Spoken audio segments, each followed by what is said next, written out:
dobar dan, da li kod vas mogu da se kupe frule? Tako, izvolite. Koje sve vrste imate? Pa imam, znači, od G pa nadalje, znači... Dobro, a meni treba je ona frula za isterivanje miševa.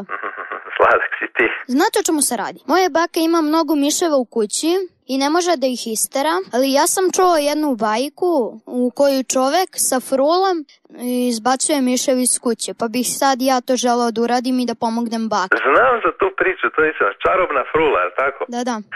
Jako dobro.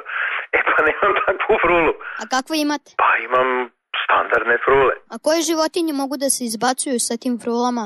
Pa ne znam. Ova je za privlačanje ljudi, a nije za izbacivanje životinja. A da privučem nekog čoveka ko zna da izbaci miševe? Pa ne znam, to je onda nazoveš iz telefonoteke, iz deratizacije. Znate šta?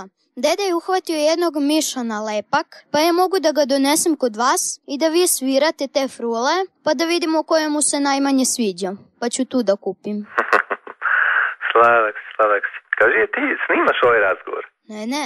Otkud znam, meni se čini kao da je ovo uključenje u neku radio emisiju. Ja zovem sa tatinog telefona, on je policajac, možda ima zbog toga sakriven broj, ali ja ne znam. Pa moguće. Jel mogu ja da dođem kod vas da vidimo? Kažem ti, što se tiče isterivanja miševa, ja to ne radim. Ali dođite samo da održite jedan koncert u kući i ako pobegnu, a pare dobijete obavezno. Dobar si. Hvala ti, meni nije do para, meni je do širenja tradicionalne kulture. Uz osmeh život dobro zvuči. Radio